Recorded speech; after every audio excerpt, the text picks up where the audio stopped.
Morning all of you. कैसे हैं सभी? आशा करती हूँ सब अच्छे होंगे और स्वस्थ होंगे। तो हिंदी व्याकरण का पहला चैप्टर शब्द, पद एवं पदबंध, जिसके पार्ट 1 में हमने आपको बताया था इस शब्द की डेफिनेशन, पद की डेफिनेशन और पदबंध की डेफिनेशन।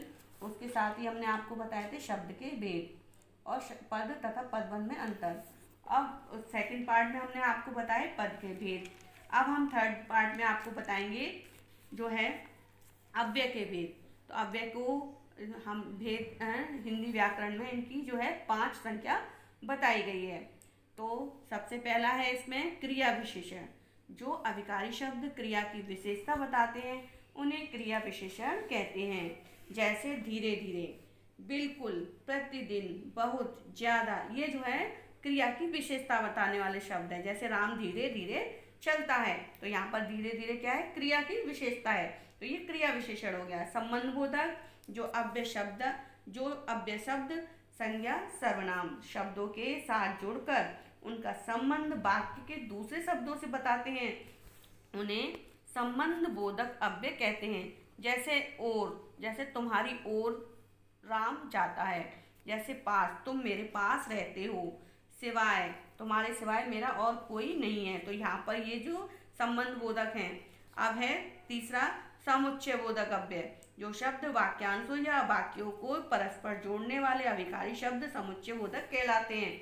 जैसे और, किंतु या आदि। जैसे राम और श्याम दोनों भाई हैं, तो ये जो है और जो बीच में जोड़कर 2 वाक्यों को जोड़ रहे हैं या 2 शब्दों को जोड़ रहे हैं, तो यहाँ पर ये समुच्चय बोधक अव्यय है। अब आता है हमारा विस्मयादि बोधक। हर्ष, शोक, आश्चर्य, घृणा आदि भावों को प्रकट करने वाले अभिकारी शब्द विस्मयादि बोधक कहलाते हैं। जैसे हाय, वाह, अरे, तो ये जो है हमारे विस्मयादि बोधक अव्यय हैं। निपात, निपात जो अव्यय किसी शब्द या पद के बाद लगकर उसके अर्थ में विशेष का बल भर देते हैं, वे निपात या अवधारक अव्यय कहलाते हैं। जैसे ही, भी, तो, तक, भर, मात्र आदि, ये जो हैं हमारे निपात कहलाते हैं। अब इसके बाद आते हैं पदबंध के भेद। तो पदबंध के भेद समझेंगे अब हम। संज्ञा पदबंध, सबसे पहले आता है संज्ञा पदबंध। वैसे तो जो पद के भेद हैं वही उसी प्रकार के संज्ञा पदबंध के भेद हैं। तो सबसे पहले आता है संज्ञा पदबंध। संज्ञा पद की जगह प्रयुक्त होने वाला पदबंध वो संज्ञा पदबंध कहलाता है। इसकी पहचान यह है कि इसमें शीर्ष पद संज्ञा पद होता है तथा शेष पद उस पर आश्रित होता है। जैसे मैं आपको संज्ञा पद पहले बता भी चुकी हूँ। प्रमुखतः निम्न प्रकार के संज्ञा पदबंध पाए जाते हैं। पहला है क, विशेष पदान। जैसे सभ्य पुरुष, सुंदर फूल, बहता हुआ पानी, थका हुआ मजदूर। तो यहाँ पर संज्ञा क्या है इसमें? जैसे सभ्य पुरुष, पुरुष क्या है? संज्ञा है, लेकिन यहाँ पर विशेषता बताई गई है सभ्य पुरुष, इसलिए यहाँ पर ये क्या हो गया? पदबंध बन गया, तो संज्ञा पदबंध हो गया। जैसे उपाधि सूचक, जैसे किसी को कोई उपाधि दी जाती है, श्रीमान मेहता जी, तो यहाँ पर श्रीमान क्या है? उपाधि सूचक है। स्वामी आनंदगिरी महाराज, तो यहाँ पर भी ये उपाधि सूचक है, इसलिए ये भी हमारा संज्ञा पदबंध है। समानाधिकरण सूचक, दशरथ पुत्र राम, जैसे किसी के नाम के आगे कुछ विशेष लग जाता है, जैसे गंगा नदी, ये जो है हमारे संज्ञा पदबंध हैं। अब आता है सर्वनाम पदबंध।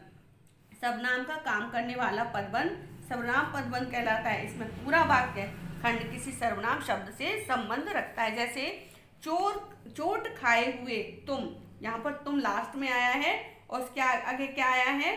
विशेष आया है। जैसे चोट खाए हुए तुम, भला क्या खाओगे, तो ये पूरा हमारा पदबंध बन गया।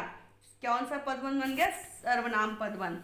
अब आता है विशेषण पदबंध। विशेषण का कार्य करने वाले पदबंध विशेषण पदबंध कहलाते हैं। जैसे रात में भौंकने वाला कुत्ता, तो यहाँ पर रात में भौंकने वाला क्या हो गया? विशेषण पदबंध, तो यहाँ पर ये विशेषता बताई गई है।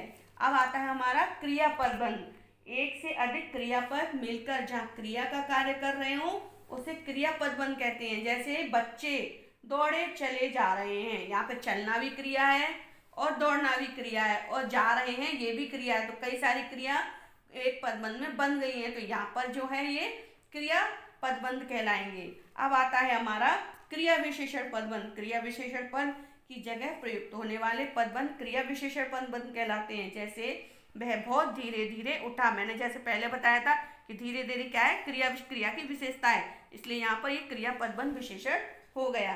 तो इसी के साथ ये हमारा आपका जो है चैप्टर 1 शब्द पद एवं पदबंध समाप्त होता है। ये इसकी लास्ट वीडियो थी। धन्यवाद।